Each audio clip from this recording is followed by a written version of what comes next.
Hello, hello, hello. Good morning, everyone. It's Rob Ryder on May 12th, 2019. Hey, this would be Mother's Day. Happy Mother's Day, all you mothers.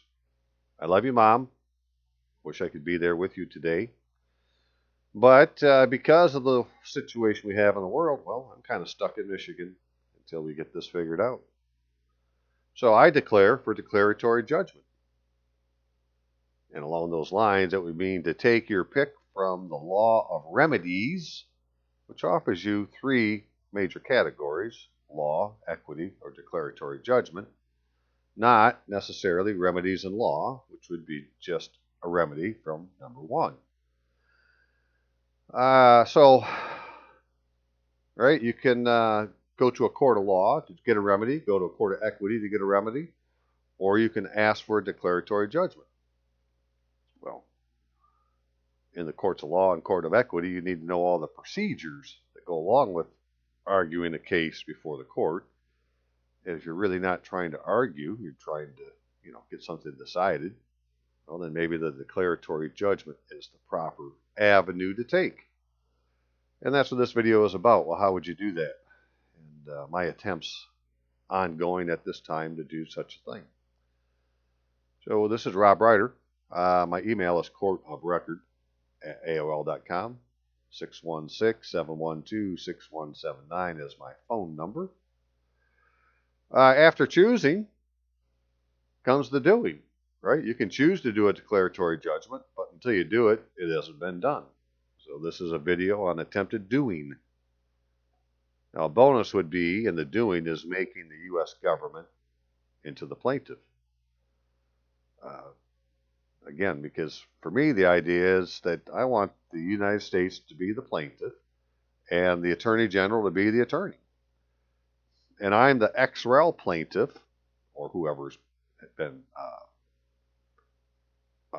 injured, right, is the ex-rel plaintiff, the relator, RELATOR, for the United States or of the United States or in the United States or whatever the proper connecting word is, right, speaking for the United States about the United States laws being violated and the need for a declaratory judgment.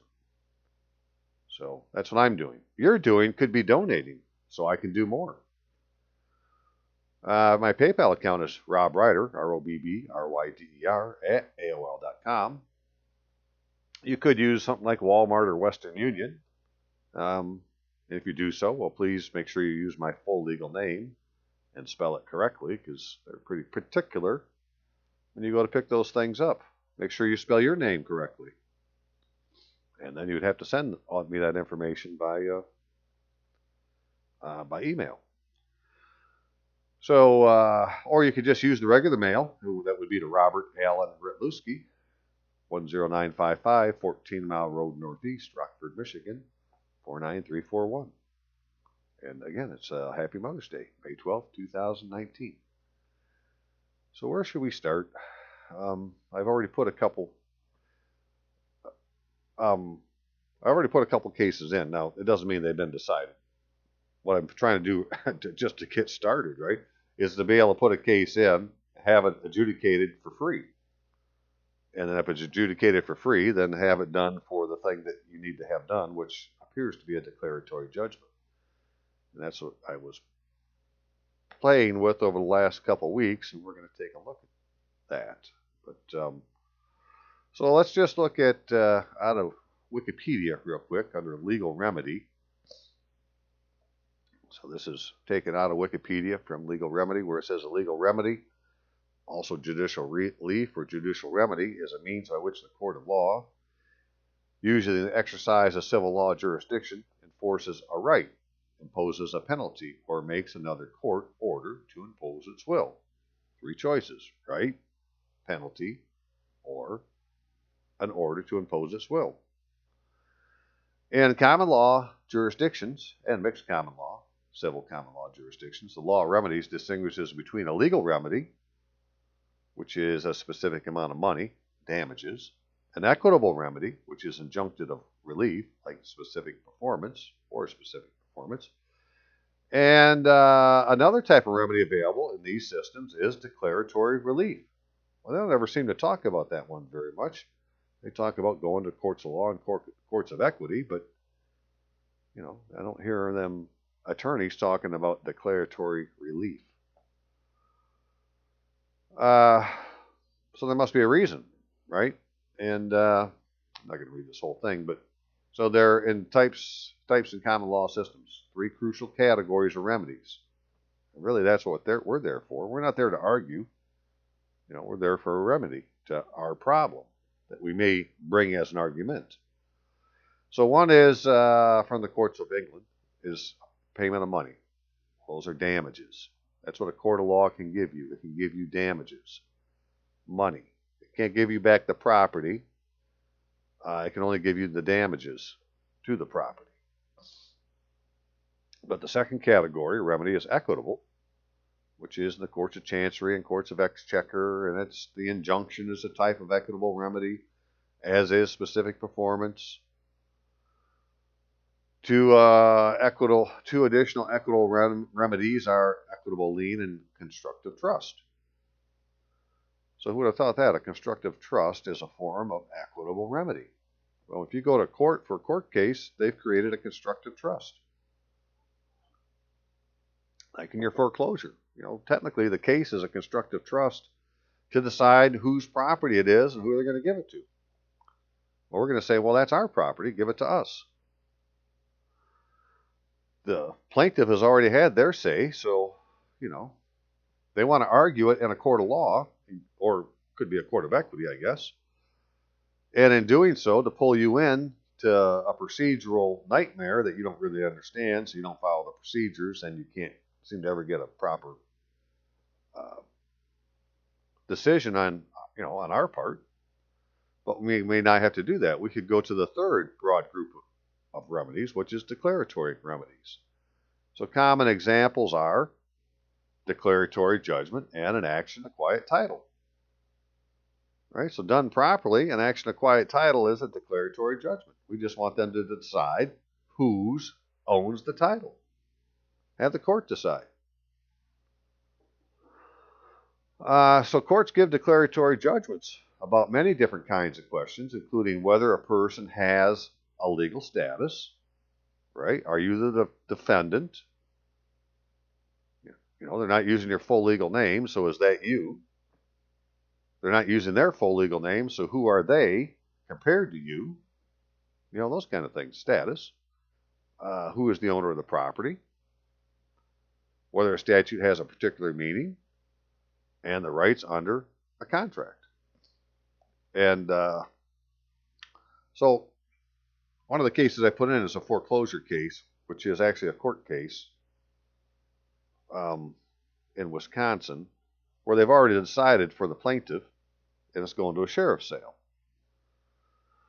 And we're going now to the federal district court to say, well, who's the owner of the property? And here's a copy of the buy-sell agreement, purchase contract, and saying that these particular items that needed to be done to close the contract haven't been done. 1, 2, 3, pointing out the things that haven't been done. And we'll see what they say.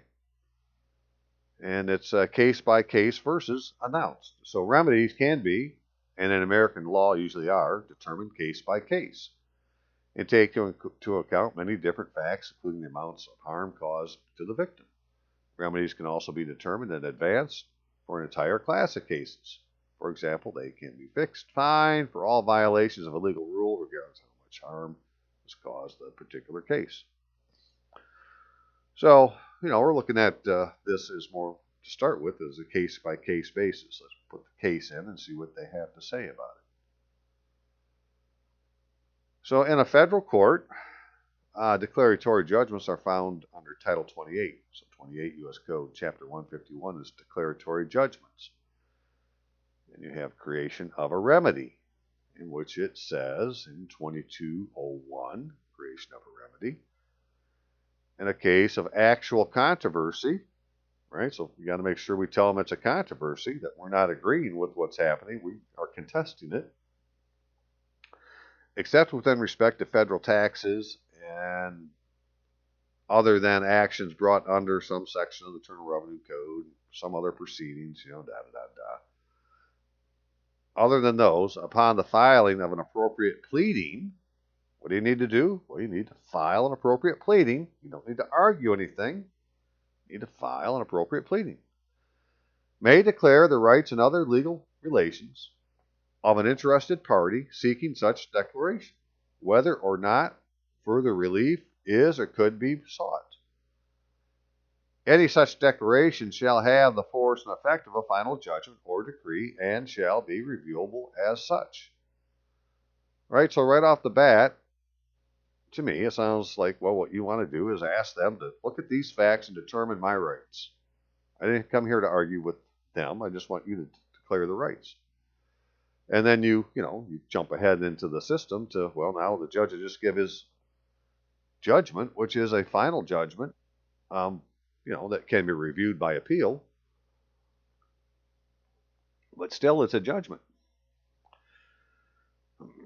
For limitations on actions brought with respect to drug patents, we're not interested in that. Okay, so that's the determining the rights, right? That's what the declaratory judgment does. It determines the rights. And from there, then, after you would get the declaratory judgment, so further necessary or proper relief based on declaratory judgment or decree may be granted after reasonable notice and hearing against any adverse party whose rights have been determined by such judgment. So you get the court to agree with you, and then they can have a hearing, because they've already issued the court will have already issued a judgment, hopefully in your favor. If that's the case, well, then your adversary has a chance to come and say his say, but technically the court's already found for you.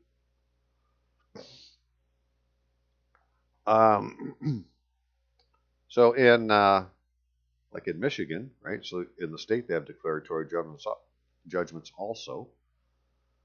Power to enter a declaratory judgment in a case of actual controversy. Hey, there's that actual controversy again. So we want to frame it in the fact that there's a controversy, right? Within its jurisdiction, a Michigan court of record. What courts? Well, they have to be courts of record. It's not state of Michigan. It's Michigan court of record. May declare the rights and other legal relations of an interested party seeking a declaratory judgment, whether or not other relief is or could be sought and granted. That sounds a lot like the federal law. For the purpose of this rule, an action is considered within the jurisdiction of the court of, if the court would have jurisdiction of an action on the same claim or claims in which the plaintiff sought relief other than declaratory judgment. So there's other forms of relief besides declaratory judgment, but that's the one we want to use. We don't want to go to a court of law for a judgment, or law for a judgment, and equity for a judgment first. We need to go get a declaratory judgment and say, well, that's our property now, or whatever it is, and we've been damaged, right, that they agree with us. And if it's damaged, well, then the court of law will give you the remedy in damages, and the court of equity would give you the remedy in titles and interest. And it could all be the same judge because all this stuff has been combined into one court. We don't have courts of equity and courts of law anymore. They've all been combined. The procedure for obtaining a declaratory judgment is in accordance with these rules. So, per rule 2.605 declaratory judgment, petitioner petitions for declaratory judgment. Right? Tell them where it came from. So I could have tried it in the state, but I wanted to try it in the federal court first. And because that's like the common law. Right? It's common for all the states. And we'll see what's happening as we did it. So if you went to Pacer, Pacer, right, and you registered to sign in, which you can, and it's free to look. If, like it, as you search things, they charge you 10 cents, and if it's below $20 over a particular length of time, maybe a quarter, well, they don't charge you for it. So, but you don't have to do any of that. I'm just saying, well, I had done that, so then you can go to all these different courts and look at what's on the docket. And I had put in for Wilson Terry et al. Oh, it was actually Terry Lynn Wilson, as we see. That's how they styled the case. So, that's up to them how they're going to style the case. That there's a court case now under 319 CV 00295 WMC in the Western District of Wisconsin, Madison, where Terry Lynn Wilson is the plaintiff. And so is the United States.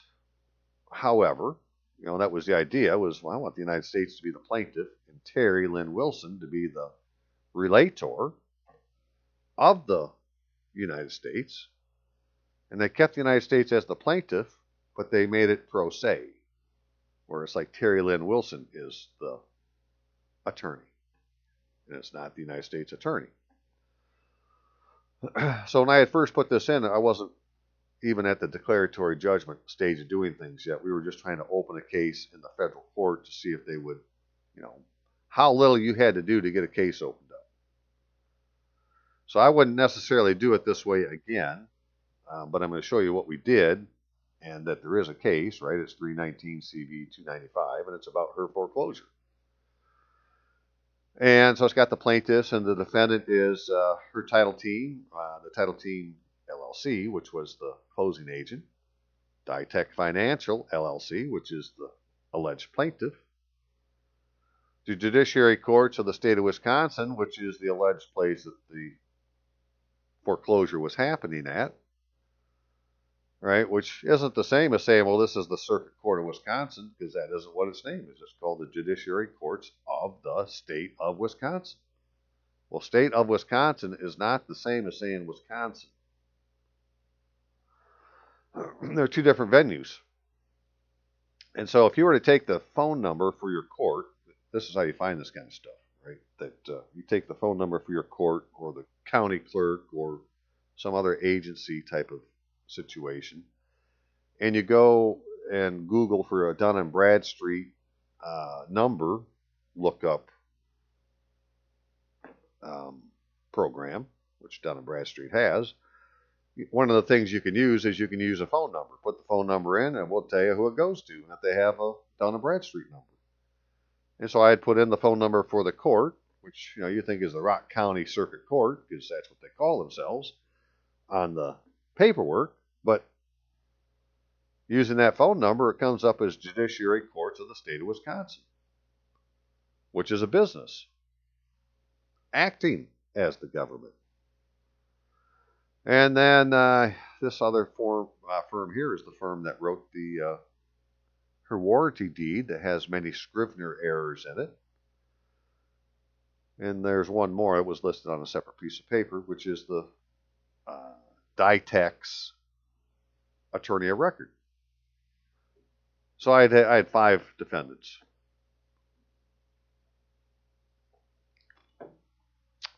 We'll see what's going to happen. So once you open the case, if you go on Pacer, well, you can kind of follow what's going on. So date filed. So this is on 4/16, almost a month ago. We put in a complaint filed by Terry Lynn Wilson, right? Not Terry L. Wilson, not Terry without her middle name. No, Terry Lynn Wilson. And it included a JS-44 civil cover sheet. All right, so there was a complaint and a cover sheet.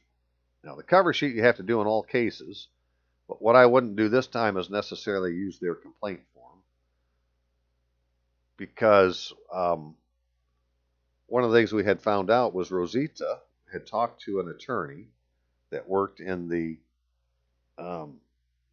Illinois. They call it the state's attorney's office, and it has a criminal division and a civil division. So it was a attorney from the civil division of the state prosecutor's office, or state's attorney's office.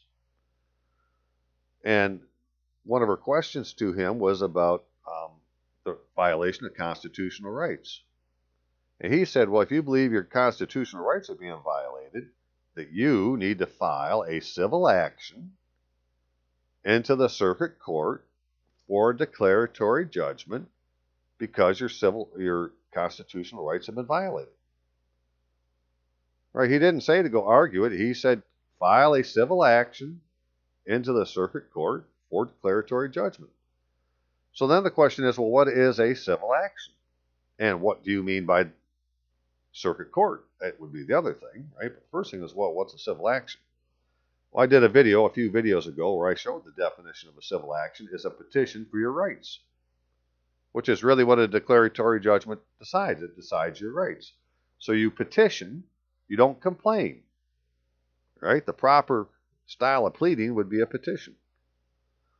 Well, that isn't how this started out. It started out as a complaint because I used their form. So as you'll see, if well, you won't see it this time, but I'm sure I'll be doing another one yet today to send in. And it will be, based on using the cover sheet, which we'll look at, the JS44, no big deal. And then just a handwritten petition as the attachment page to put on and not use their pre-made form to call it a complaint. Okay, well, we put those in, and soon after, like on the same day, well, there was an order issued. It said plaintiff to submit $400 or put in a motion for, going as a pauper, basically. Da-da-da-da. Okay, well, we got that answer, and, soon after I said, well, let's put in a motion for reconsideration, because what we had seen is they had, they're charging Terry to do the case or put in the paperwork to do it as a pauper. Well, that would mean the United States isn't acting as the plaintiff. So we put in a motion for reconsideration to have them redo that. Well, because they said up here that whatever we did, either pay or put in this motion for the IFP by 5/7, we hadn't heard anything yet after we put in the motion for reconsideration. Well, Terry went ahead and put in the motion for leave to proceed in forma pauperis, and also sent him a check for $400 with a letter saying I really can't afford the $400. Da-da-da-da. Well, that generated, this is the same day. This is almost instantaneous, right? Put it in on 5/1. Well, on 5/1, on 5/2, they gave a text order. The court having taken plaintiff Terry Wilson's motion for reconsideration and motion to proceed without payment of filing fee, right? So docket numbers 4 and 5. Let's see, what was docket 4? Well, docket 4, that was the motion for reconsideration, and 5 is the motion to proceed as a pauper, right? So they have taken those under advisement. The clerk of the court is directed to return the $400 check on May 1st, 2019, received for payment for the filing fee, in this case to the plaintiff. So they're saying, well, here's your $400 back, right? We'll either do this thing as a declaratory,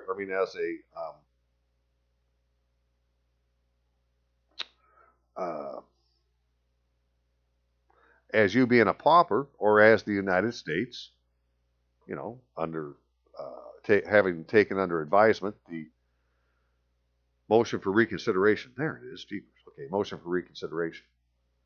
All right, so that was on 5/2. Well, then soon after, then we sent in this motion for declaratory judgment, which is right here on 5/9. So now 5/9, that was Thursday, and she actually mailed it on Monday, and this didn't really post until Friday, which is the 10th. So it's quite a few days. They held on to it, but what they finally ended up doing was refiling the motion for reconsideration to make the United States the plaintiff, along with the motion for declaratory judgment. So it's like, okay, well, does that mean we're not going ahead now as a pauper? They're going to make the United States the plaintiff? Well, we should know, as early as tomorrow. And well, that's how that is. So what does that look like to start with? Well, that started out with this, right? You got to do a civil cover sheet. And this is the JS44 form. So the first thing that you would have to do is download a civil cover sheet. So, Google JS44 civil cover sheet, and you should find one that you can fill out online, right? It's got blanks you can fill out. That's what we did. So in this case, I made the United States and Terry Lynn Wilson the plaintiff, right? And by doing that, the idea was then the Attorney General will be the attorney. So down here where it says attorney, put in U.S. Department of Justice, 950 Pennsylvania Avenue. Da-da-da. This is the address they say to use and the phone number, having to do with the Attorney General. And the defendant was the Title Team LLC. And I picked that one because some of her defendants weren't from Rock County, which is in the Western District. They were from another county, which is in the Eastern District.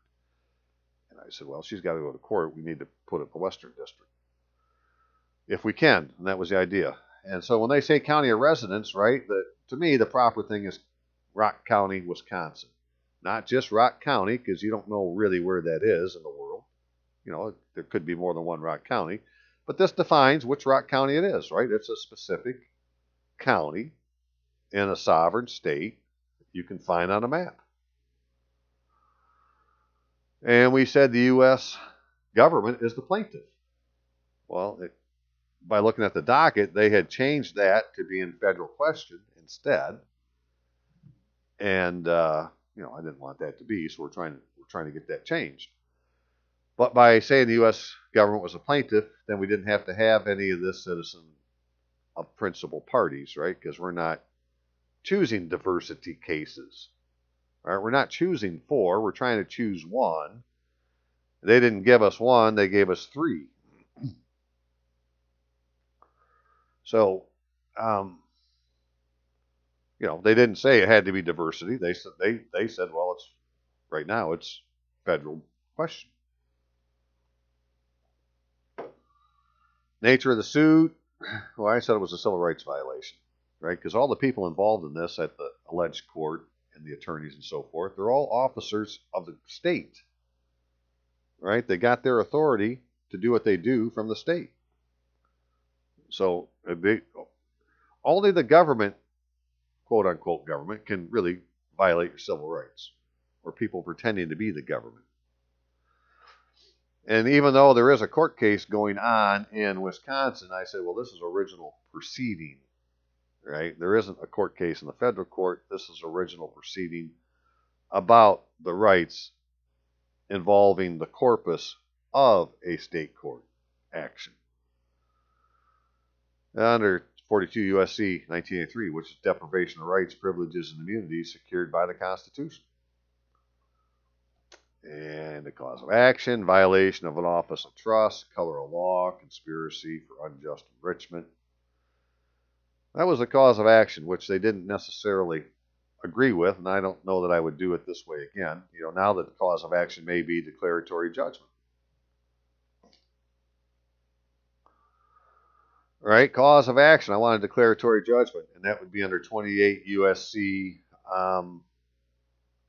Chapter 151, which is both sections together, or 28 U.S.C. 2201.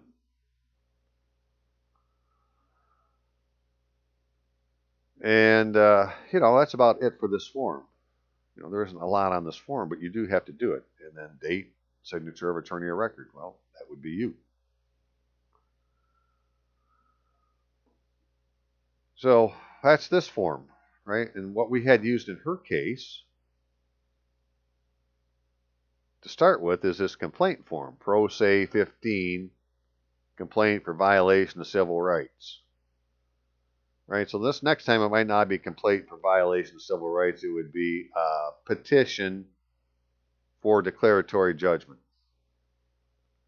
And you wouldn't use this form, but this is the form we used at the time. It was available online. They put it on. It has the plaintiff. You put your defendants. Again, county, where are they at? Well, Montgomery County, Pennsylvania, United States. So to be technically correct, I guess after Pennsylvania, even, or after Wisconsin, I'd put the United States. When you're trying to define who the county is, if you have enough room, we'll put it in, right? Rock County, Wisconsin, United States. Not United States of America, United States. United States of America, without the T capitalized on the, United States of America is a jurisdiction of King George III's successors. It's not the thing that was created under the Articles of Confederation, which is the United States of America. And the two are in union under a thing called the United States. And they have a constitution to, for the two parties. And those are the rules that are being violated by people in the United States of America. They're not in the United States. They don't have any jurisdiction. They're in the United States of America. Yet they're trying to treat you like they have the authority to charge you with the laws of the United States, or the state of Wisconsin, or whatever you want to call it. Lowercase state of Wisconsin, just Wisconsin. Okay, state or local officials. That's what we made it about. Rights of the people to be secure in their persons, houses, papers, or effects. This is the Fourth Amendment to the Constitution. They said, well, that's what they're violating. Because this is a foreclosure in which they're not using Terry Lynn Wilson's full legal name, and the attorneys aren't using their full legal name, and the plaintiff didn't give an address, and the judge isn't using her full legal name. And it's like, well, who are these people? Right? How can you be secure in your person's houses, papers, and effects against unreasonable seizures if you don't know who it is you're dealing with? And they're not using your name. Right? You think you own the property and you have a full legal name. Well, that's not the name they're going to use, but they're going to take your property. There's just something wrong with that. So B, right? And because it was B, it wasn't C, because C is federal officials. It could be federal officials, but again, I wouldn't even be doing it this way. Again, I don't believe. I'm going to try it a different way with just a petition, but this is what we did at the time. Conspirators simulated a legal process before a private tribunal, which is the judiciary courts of the state of Wisconsin, as some case number, to unjustly seize Terry Lynn Wilson's real and personal property. What's the reason for the case? To take Terry Lynn Wilson's property. But Terry Lynn Wilson isn't a defendant.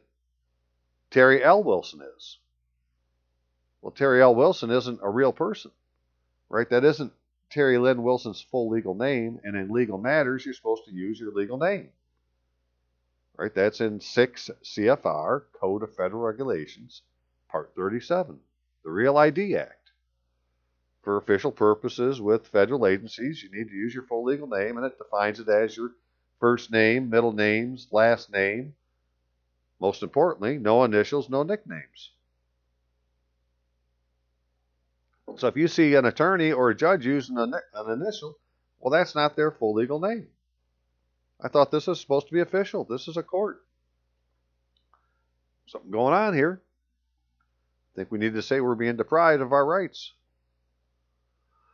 Where did the event happen? Well, we'll say Rock County, Wisconsin, United States. They simulated a legal process. That's when it started on 2/1/2018. What are the facts underlying the claim? So, as far as what this is asking for, it isn't much different than what you would put on a petition. It's just that you put it on a complaint instead of a petition. And so it's the wrong, it could be construed as the wrong style of pleading for a declaratory judgment because it wasn't a petition. It was a complaint.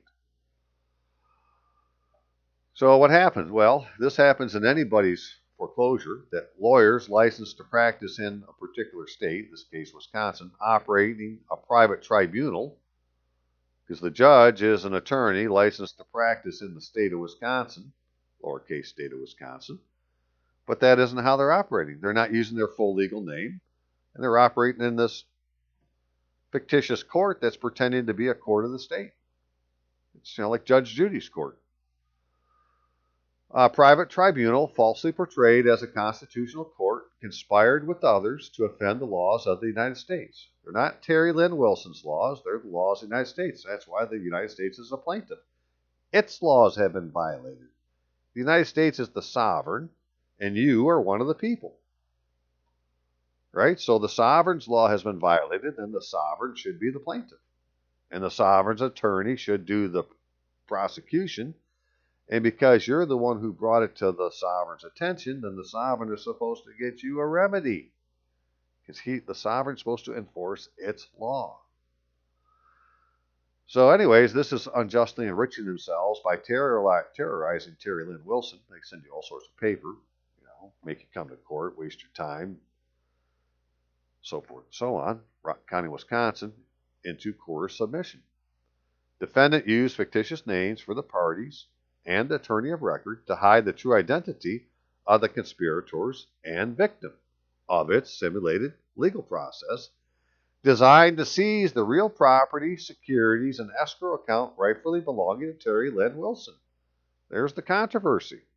We say it's Terry Lynn Wilson's property, not Terry L. Wilson or any of the other defendants, and not the fucking plaintiffs. No, it's Terry Lynn Wilson's property. No law of the state of Wisconsin, lowercase state of Wisconsin, is cited. Numerous styles of case numbers are used. Right? They'll give you a case number, and if you look closely at all the paperwork, the style of that case number changes on different, pieces of paper. I don't have time to show all these things, right? It just takes forever to go through again, but you get the idea. So there's Scrivener errors and omissions intentionally cloud ownership rights and fee simple title to land. No lender loaned any money. Terry Lynn Wilson's private note was unlawfully converted, securitized, and deposited as book entry, and her payments are escrowed. Now, you could write a whole bunch more details in these things, but, for me, I like to try to keep it on the form without adding any more. I figure that's how much room they give me. I should be able to tell them what's going on in that amount of space. Now, on a petition, you're not using their form, you have more space. But make sure you double space it. Right? They like everything to be double spaced. So what were the injuries because of this thing they did? Terry Lynn Wilson did not receive the fee simple title to the real property as promised. Terry Lynn Wilson, full legal name, was concealed from alleged legal documents. Terry Lynn Wilson has been incessantly terrorized by licensed court officers simulating a legal process. Terry Lynn Wilson's share of the public trust was unlawfully converted to others' use. See, what they do is they take your private note, which you're supposed to get back after you pay off a mortgage. You're supposed to give you back your note. It's a promise to pay. They turn it into a check. It's no longer a promise to pay. Now it will be paid. They turn it into a bank check. They endorse it with an endorsement. And on there is a blank line that says paid to the order of. And it's blank. So it's like a blank endorsement. But it allows them to deposit it into a financial institution as a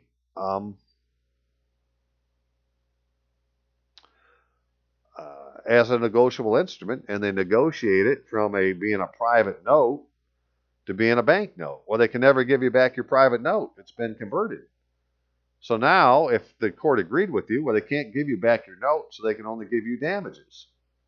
Well, what's the value of the note? Well, what's the face value? It's on there. Right? That's what they should give you, is whatever the value of the note was, plus any increase, plus damages for, unlawfully converting your property.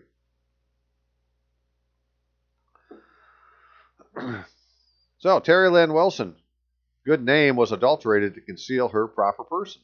Terry Lynn Wilson's reputation was slandered by individuals claiming an office of trust. They're taking it to court saying you've done wrong. Terry Lynn Wilson's monthly payments have funded an investment contract, not to pay a debt. The lender never signed the deed of trust or any other paperwork. You don't have a contract with the lender. The only person you have a contract with, where both parties have signed, is the seller. And it isn't on the warranty deed. It's on the buy-sell agreement or the purchase agreement. And on the purchase agreement, the buyer signed and the seller signed, and so did their agents. Well, that's what really needs to be recorded, because it conveyed the title to property. The warranty deed conveys the grantor's interest in the title, but not the title. You got title and interest. Right? So The rights are determined by declaratory judgment to the title and the interest in the title. But the interest in the title was conveyed to you by the warranty deed, and the title itself would be conveyed to you by the buy-sell agreement. And because it conveyed the title, it was supposed to have been recorded in the county, and they don't record them. And so the receipt of real estate transfer fee associated with the transfer of the title has not been acknowledged by the Wisconsin Department of Revenue, denying Caesar State Just Revenue and Terry Lynn Wilson's title to the land. They're not transferring the title. They're not doing the title transfer fee or some other thing that needs to be done, like they've collected the money, the stamp is on the warranty deed, all these things have been done, but it hasn't been sent to the state because the other part of the transaction, which is the buy-sell agreement, hasn't been recorded in the county. Because it goes with the warranty deed, and if the two are together, well, now you have interest in title, and they should be able to give you the title. Well, none of that's happened, right? So we're asking for relief. So at the time, we said Terry Lynn Wilson requests extraordinary relief, including but not limited to authenticating her fee simple. Should actually be fee simple interest and title, but fee simple title to the land in dispute, the return of her securities or current value in legal tender if securities have been converted, which they have been. Closing of the escrow account associated with the matter and return of her proceeds and award damages the court deems just. On behalf of the United States, arrest those responsible for violating the public trust and revoke franchises of the offenders. Well, now they've put in the request to make the United States the plaintiff again. So maybe the United States can get a remedy also out of this. So when I did it the first time, I was doing it as extraordinary relief because of some things I found in another court that I'm involved in, the Veterans Court of Claims. Well, there's appeals for veterans claims. And they talk about a thing called extraordinary relief. But as it turns out, hey, it isn't really extraordinary relief, right? It's just a declaratory judgment. So let me show you that part here. I need to reload some papers. Hang on just a second. Okay, so this is the complaint, right? The pro se 15, which again I wouldn't use again, but I did at the time. And that would have been the first thing they put in, right? Is the complaint. Well, the next time I do it, the idea is for not to say complaint, for it to say, civil action or petition or whatever they decide to call it, and not use the complaint form, but use the you have to use this federal cover sheet, right? This JS-44 civil cover sheet and information contained herein neither replace or supplement the filing and service of pleadings or other papers as required by law, except as provided by local court rules. This form approved by the Judicial Conference of the United States on September 1974 is required for use of the clerk of court for the purpose of initiating the civil docket sheet.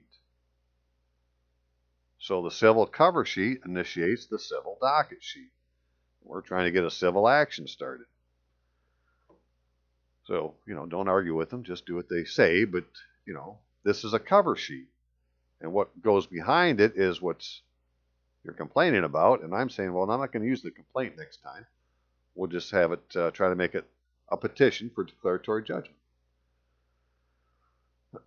But then they had this thing here, motion for reconsideration. So what was that about? Well, it was simply as this, right? That I found after looking at the local court rules that they had an administrative order, 168, for this particular court, United States District Court for the Western District of Wisconsin. So that's what this is about, motion for reconsideration.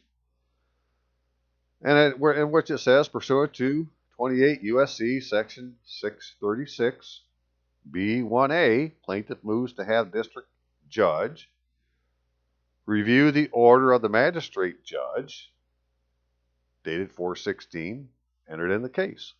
The United States, right, contest the order of magistrate judge Oppenheimer and ask that the district judge to reverse the magistrate's decision to alter the basis of jurisdiction from U.S. government plaintiff to federal question.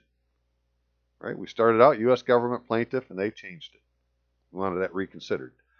If U.S. government or the United States of America is the proper title for the United States as plaintiff, then please correct the realtor's Scrivener error and update the court records. If trespass on the case more accurately defines the cause of action, please consider it so. Because we made, the name we used was the United States as the plaintiff. Well, should we have said U.S. government plaintiff? Because that's what it shows on the form. Right here it says U.S. government plaintiff. Okay, well then, if I check that box, I should be able to put U.S. government here. But who is the U.S. government? Well, I believe it's the United States. And that's why I put it. But I'm not going to put United States of America because that's King George's jurisdiction. And I ain't over there. It's the United States. Blah, blah, blah, blah, right? Signature of the realtor, right? So Terry's signing as the relator for the United States. Now this is, do you have to do all these little things? I don't know, right? If we did it right, I wouldn't even have a motion for reconsideration. But because I put it on a pro se form, well, then the pro is going to be pro se litigation.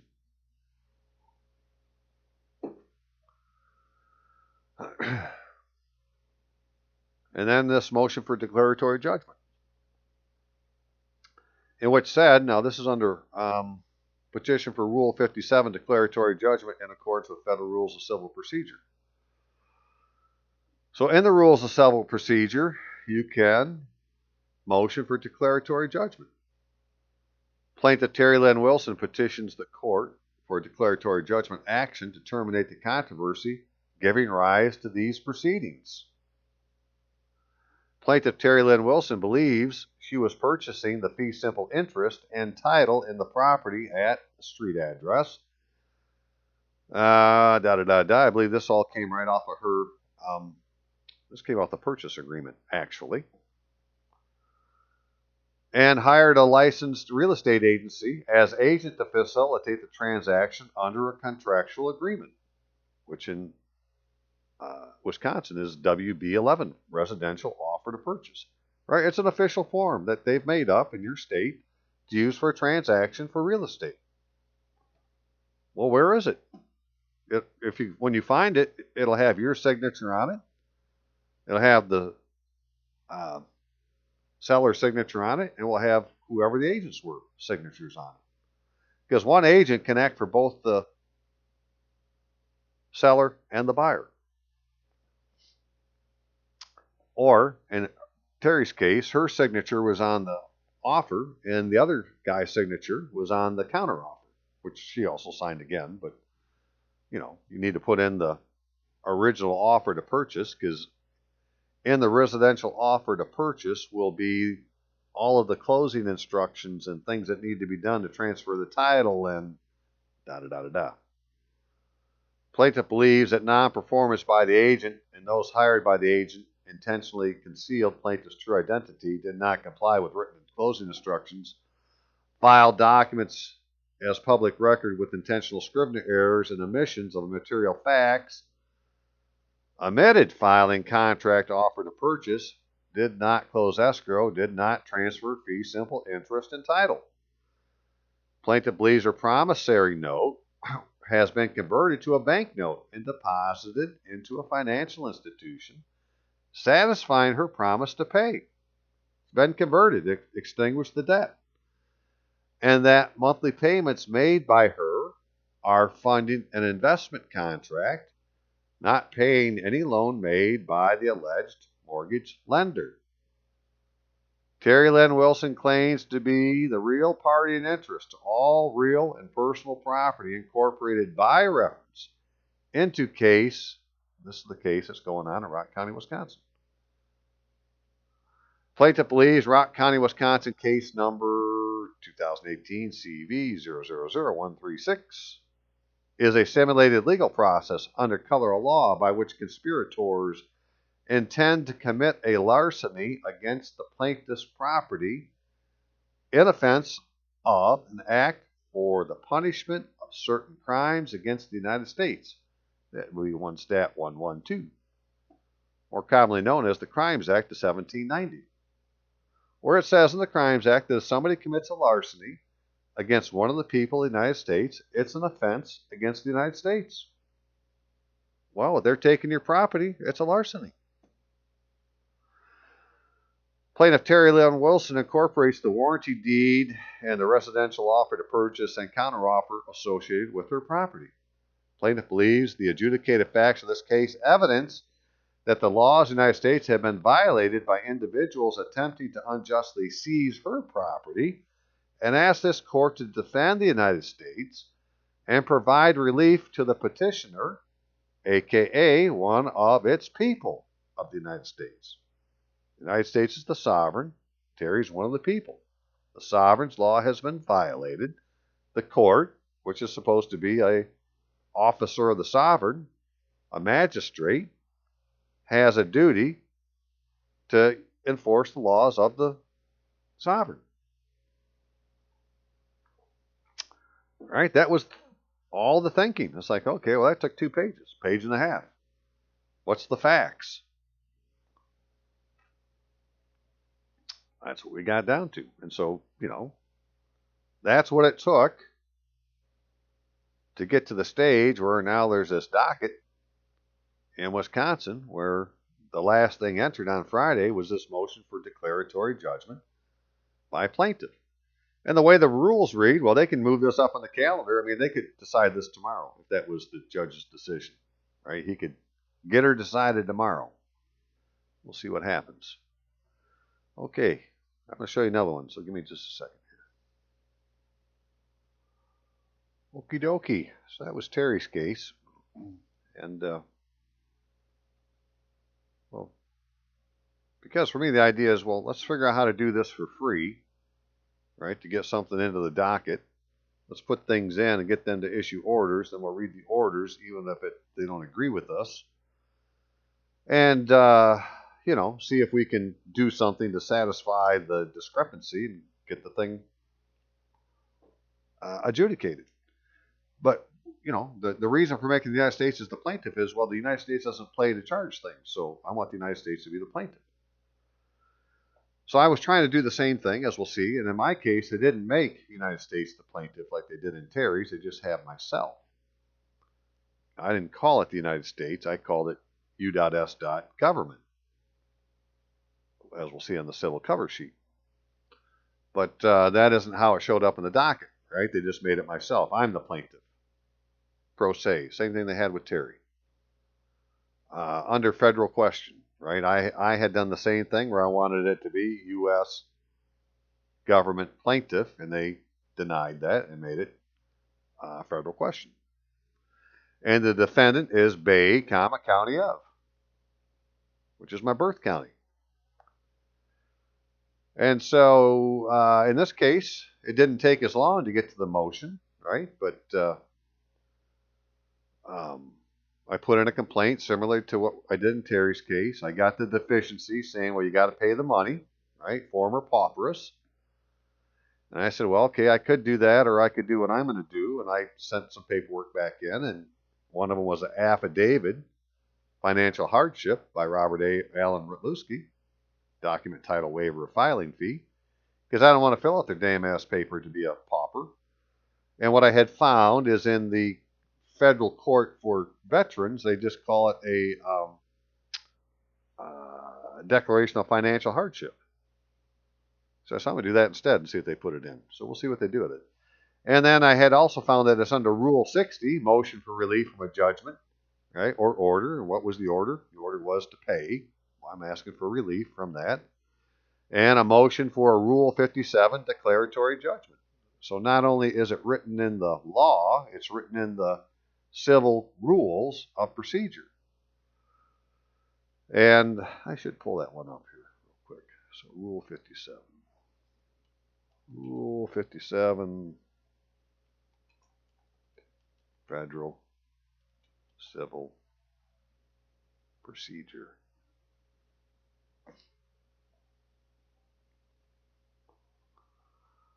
Rule 57.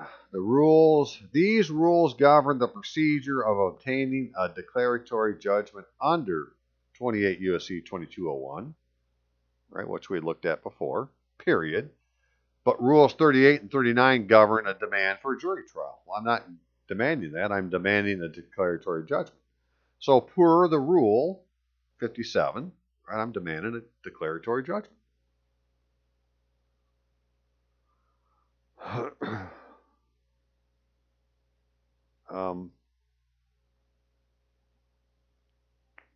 Right, so again, I put mine in on 424. On 4-1 or 5-1, they gave me the deficiency. Well, that's, yeah, when it was filed. And it took them some time to decide what they were going to do, apparently. But they finally did decide. And then once I had their decision, I knew what I could do, so I put it back in. And again, I put mine in on like Monday, because the 10th was Friday, so whatever Monday would have been then. And it was mailed it to the court, and it was 5 days later before they actually put it into the system. So it's like, well, somebody thought about it for a little bit, apparently. We'll see what they do tomorrow, right? But this is what my civil cover sheet looked like. So I put U.S. government because it says U.S. government here, and when I did, that didn't show up here, right? So when I put United States for Terry, it showed up as the plaintiff, but they still said she was doing it pro se. But at least the United States was the plaintiff. On mine, they didn't make it as the plaintiff. So apparently, the U.S. government isn't correct. And that's the address for the Attorney General. The defendant is the County of Bay, and it's located in Bay County, Michigan. Right? And it has a corporate counsel. Right? So this is like the corporate counsel of the county. That's their address. I said the U.S. was the plaintiff. They didn't agree with me. Yeah, we'll go on anyways. Civil rights violation. I'm sure it could be any of these other ones also, but none of them say declaratory judgment, I don't believe. If they did, well, that's one I'd be choosing, and I'll look closer later on. This is an original proceeding. It's under 42 U.S.C. 1983, civil rights action for deprivation of rights. Trespass on the case, malfeasance. Now, trespass on the case, there's a reason for using this thing called trespass on the case, because anything that was a trespass in English law would get tried in the royal courts, not the baron's court. Right? It would go to the king's courts, court of exchequer, court of common pleas, court of the king's bench, and court of chancery. Those are the 4 royal courts under the English system. And in America, we still follow the English law. It says so that the common law still exists. So, but we're doing it with a court where all the courts have been combined into one. And so one man wearing lots of hats. There aren't separate courts. There's one court. They may have separate offices in the court doing different things, right? But it's all done through one court. Same thing. Then you have to sign this down here. That's the cover sheet. So once the cover sheet's done, well, what are you going to put behind it? And in my case, I had done the same thing at the time as in Terry's. I'm going to use this Pro Se 15. U.S. Government, ex-rel, Robert Allen Rutluski, the relator, County of Bay. I wanted to say, well, I'm talking about things with a DUNS number. Because, if you put in Bay County's phone number that they show for the clerk, you'll end up at the County of Bay if you're searching for DUNS numbers.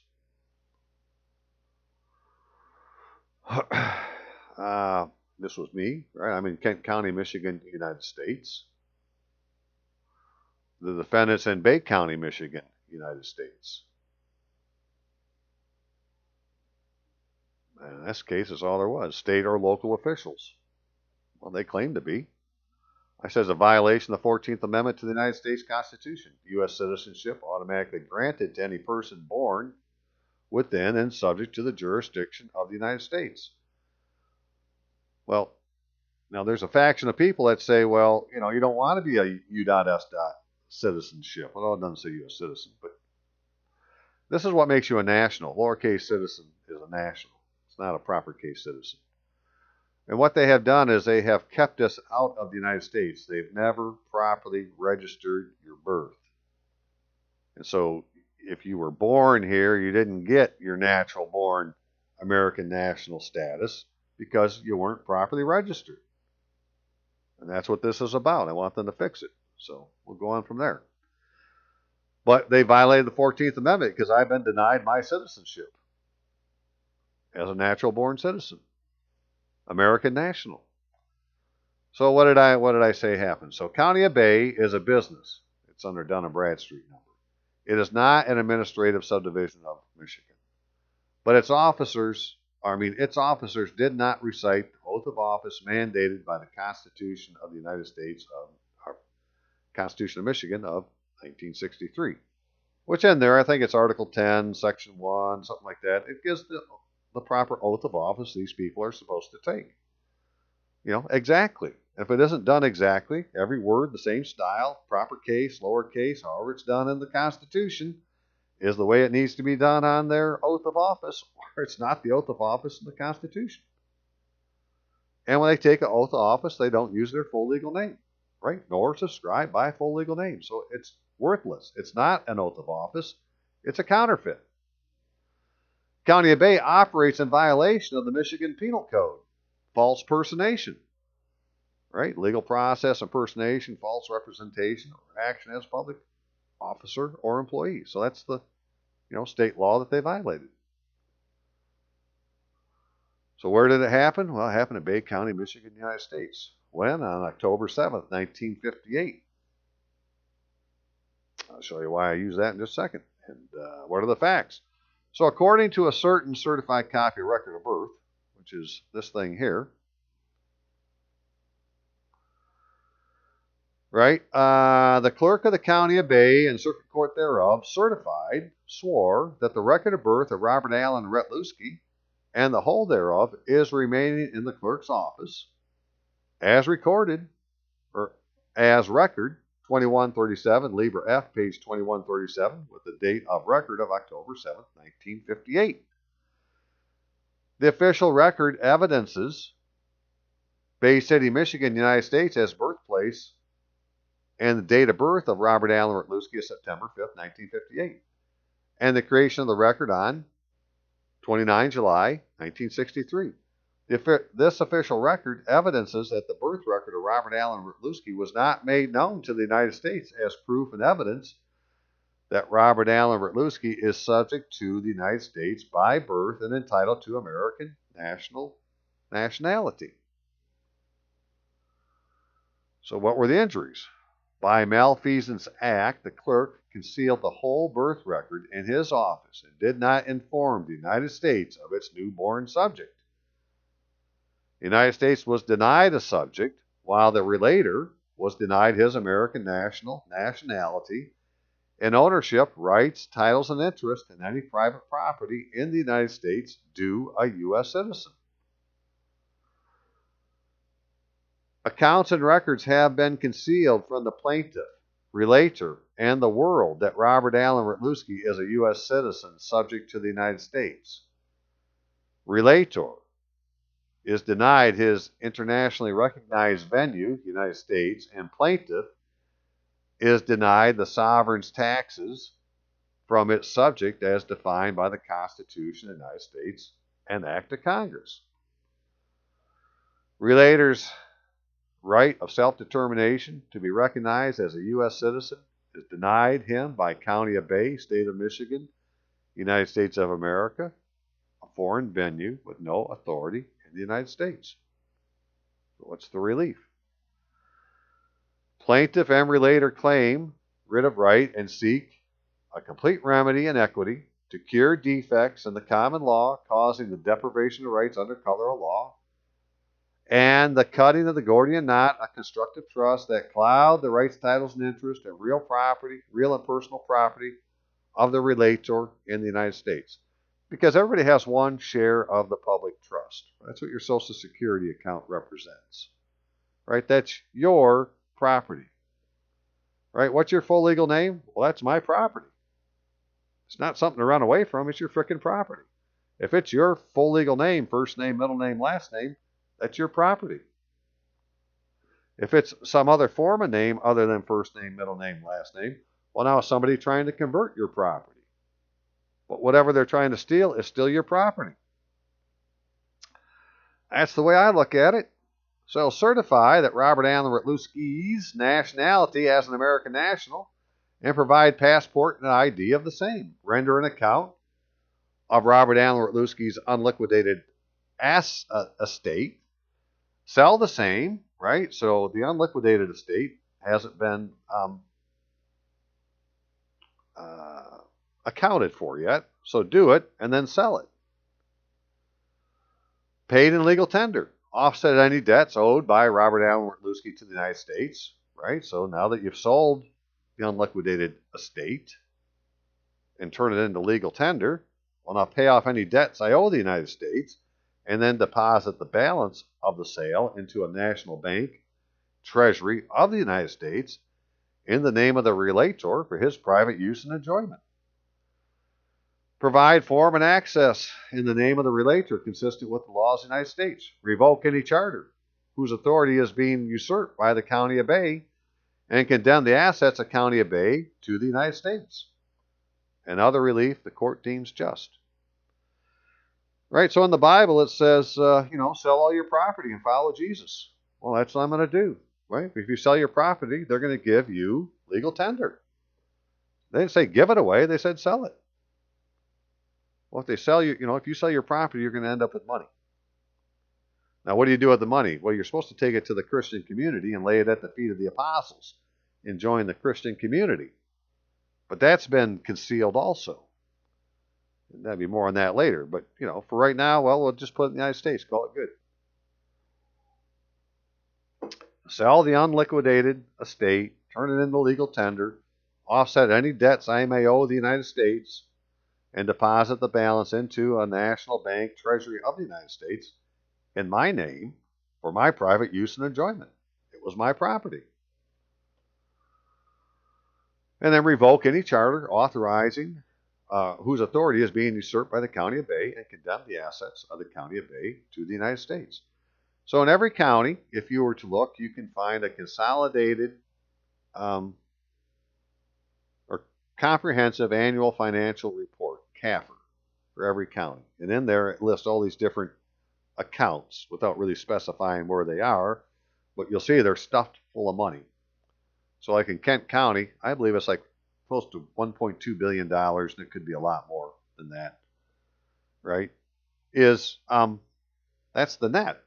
That's after all debts are paid. The net is, over $1 billion. So why do they need to collect any more money? They're not using it to pay any debts. They're just putting it into an account.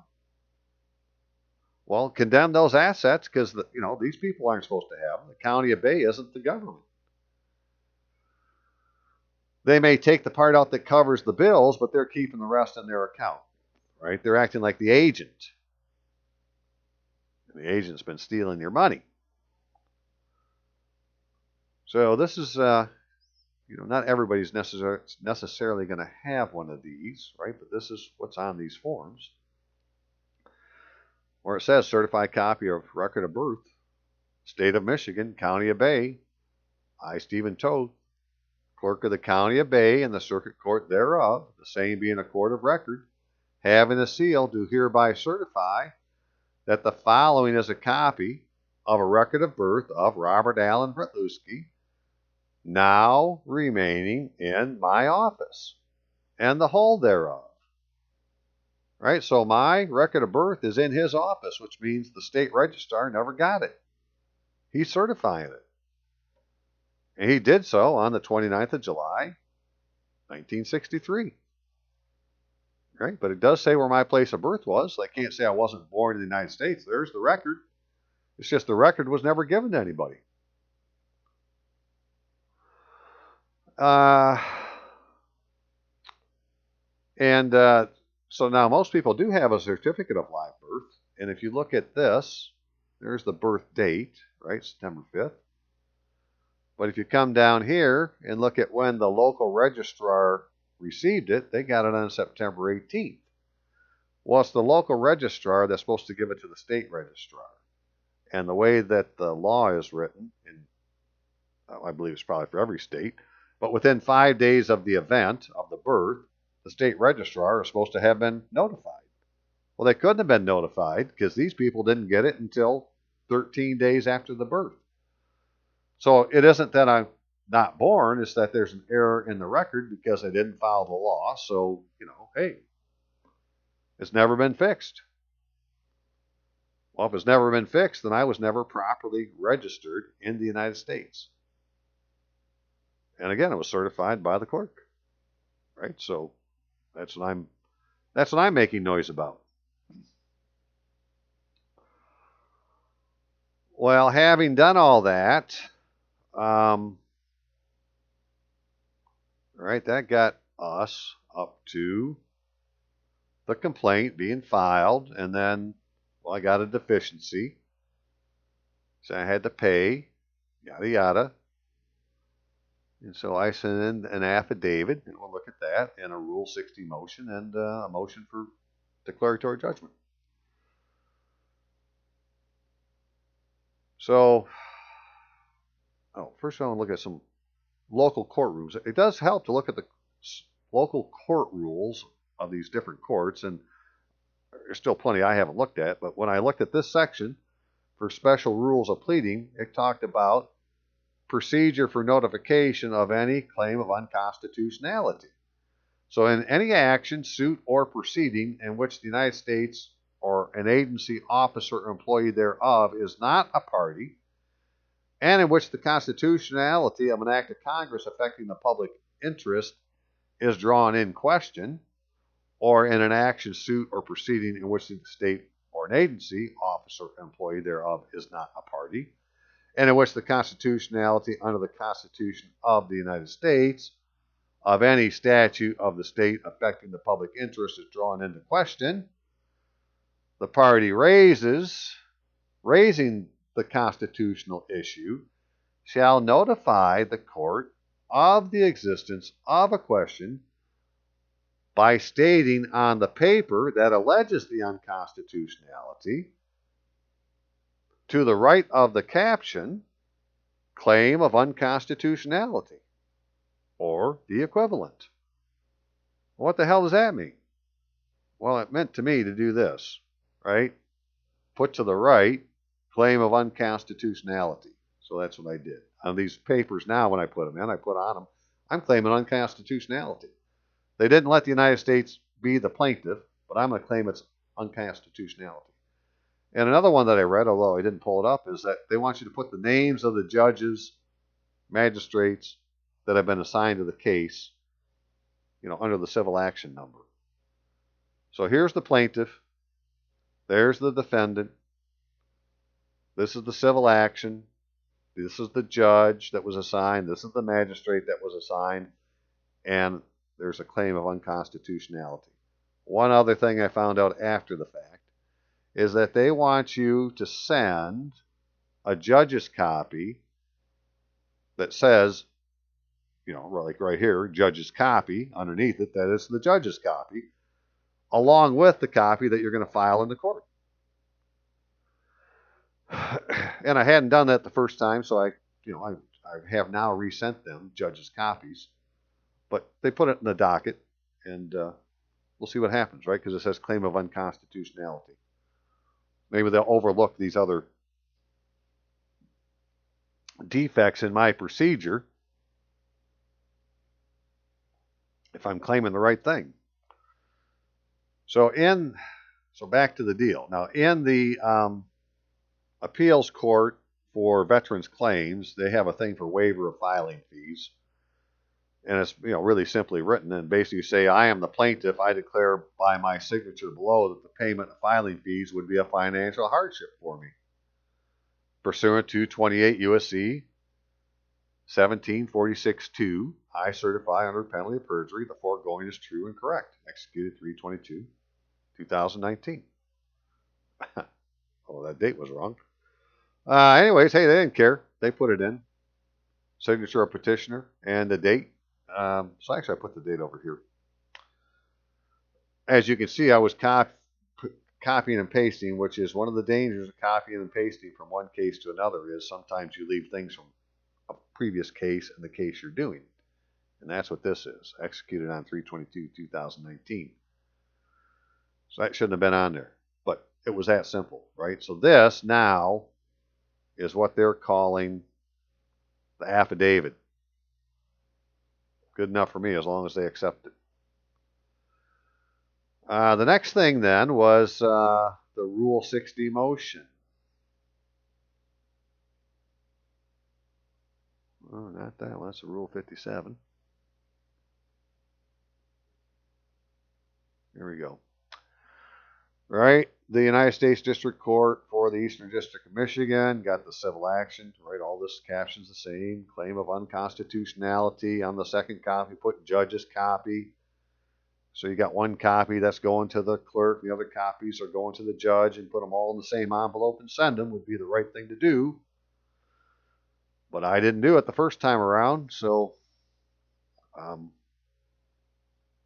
doing it now. So Rule 60, motion for relief from judgment or order. Robert Allen Rutluski may have made a mistake on the civil cover sheet submitted at time of filing by not quoting the proper civil cause of action code and by referring to the United States as U.S. government on a civil cover action sheet and complaint, for which he asked forgiveness.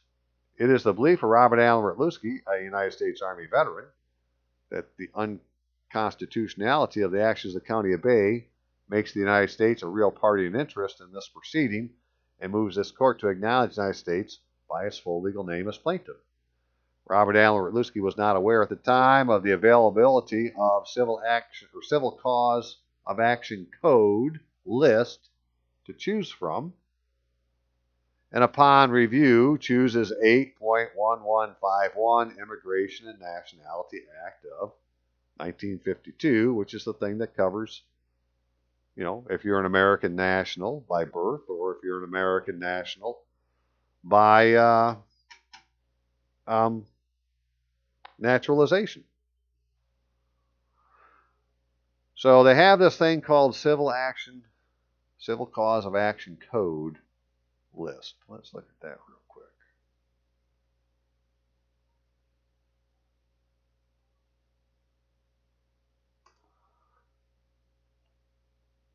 Well, sure enough, right? Put in civil cause of action code and you'll get a hit. It takes you to a PDF that says, right, this is from the U.S. District Court, Southern District of Indiana.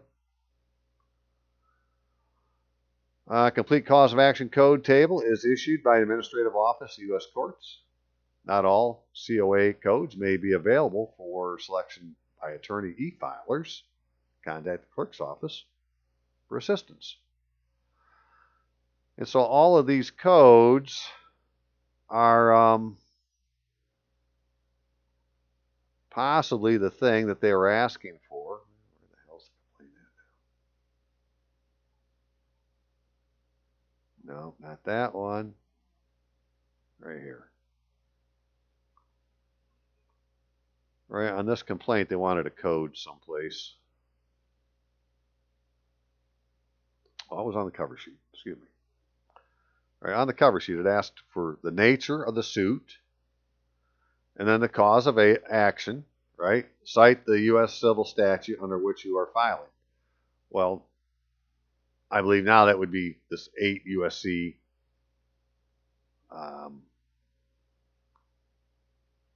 Section, because when you look at cause of action on the docket on PACER, it looks like this style here, which is 8.1151 Immigration and Nationality Act of 1952. So I don't know how much that mattered. I'm just showing that's where it came from, right? They have this thing called the Civil Cause of Action Code. It's a big ass list of all these different actions.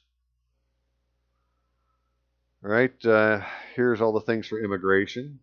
And you got Title 9 for arbitration. You got Title 10, which is the military. 11, 12, goes on and on and on. This thing is 30 pages long.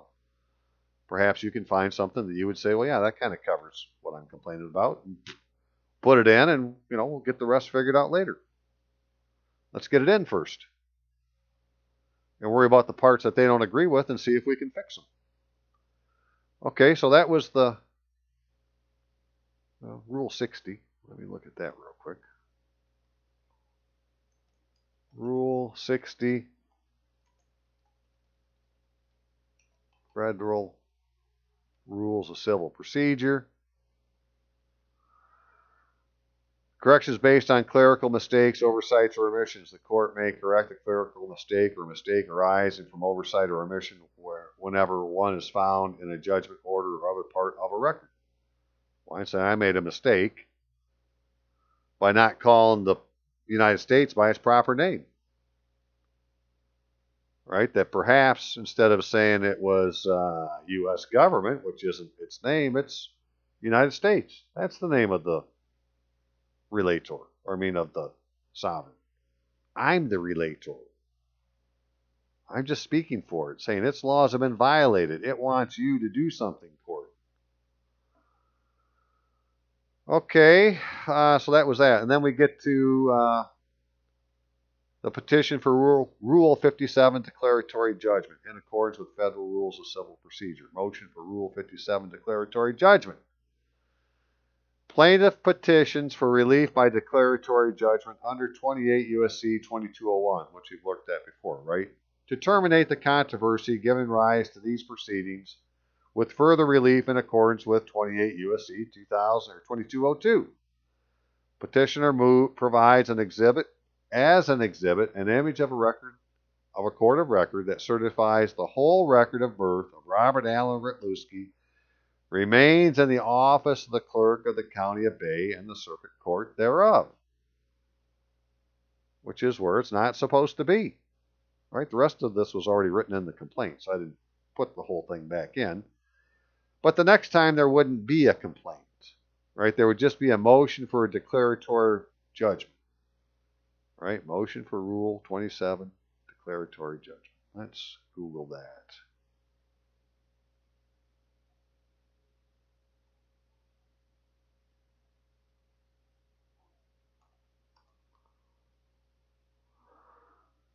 Right? Declaratory judgment.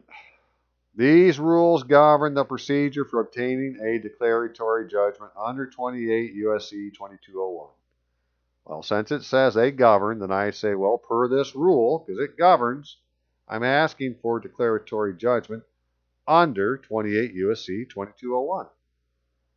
Rule 38 and 39, well, those govern under a jury trial. Well, I'm not asking for that. Right? I'm asking for declaratory judgment. So it's Rule 57. You want a declaratory judgment, then quote the rule. Right? That's how it should work. So that's what I've asked for. And now it's been put on the docket that way.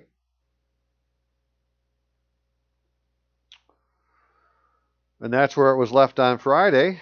And so, this is a similar situation to Terry's, where it's into the declaratory judgment end. In Terry's case, though, they've already put in the motion, again, the motion for reconsideration to say that the United States is the plaintiff. So, we'll see what tomorrow brings. But anyways, I wanted to get this out of the way because it's too many things to remember as you move down the road on the next thing to do, and that's what I'll be doing next. But for now, the idea is to declare for declaratory judgment. And the reason is because the declaratory judgment is one of the choices you have in the law of remedies, which has three broad categories: law, equity, declaratory judgment. Well, it's the declaratory judgment that determines the rights to something. Right? So if you're right, then you can have a remedy in law or equity because you already have a court order saying that you're right. Now, not that we need to go do another case, but this is how you get the declaratory judgment so that they can go to the second section, which is 28 U.S.C. 2002, and give you other relief. These are not remedies in law. A remedy in law would just be something under law, which would be damages. So attorneys are trying to get us to go into law or equity, and I'm going to say they're trying to get you to go into a court of equity because that's where constructive trust are adjudicated, but we need to make it an actual controversy because they're acting like there's no controversy involved, right? That we've agreed to this already, and we haven't done the thing to say, well, look, you're not talking to me. You don't have my name on the paperwork. You got somebody else's. You've excluded me. I'm going to get a declaratory judgment that says that the res that's in that court case is mine, that I'm the real party in interest of whatever it ends up being. In my case, it's whatever the certificate is supposed to represent. Right? This certificate represents a record someplace, and well, the record will lead to something else. But it's in the record that I was born. It just has never been given to Michigan or to the United States that I was born in the United States. As soon as they recognize me in the United States, I'll be an American national. I'll be protected by the Constitution. You know, da da da da da. That's kind of my thinking as I'm trying to do this. And of course, I don't really know. I'm just testing. So that's part of doing, right? And to do, I need you to donate. So if you could, please do. Donate to PayPal account, robrighter@aol.com. Use a MoneyGram or whatever you call it with Walmart or Western Union for Robert Allen Ritluski. And then you'd have to send me an email that said that you did and tell me whatever they told you, what name you used, and so forth. So that when I go down there, well, all the style of the frickin' proceeding matches. Because if there's a difference in style or a difference in the words, well, then they won't give you the frickin' remedy. It's almost like going to court. Or you can put it in the mail. Robert Allen Ritluski, 10955, 14 Mile Road Northeast, Rockford, Michigan, 49341. All right. You all have a happy Mother's Day. I wanted to get this done early so I could get on with my Mother's Day. And God bless. We'll go from here. Have a great day. We'll see you.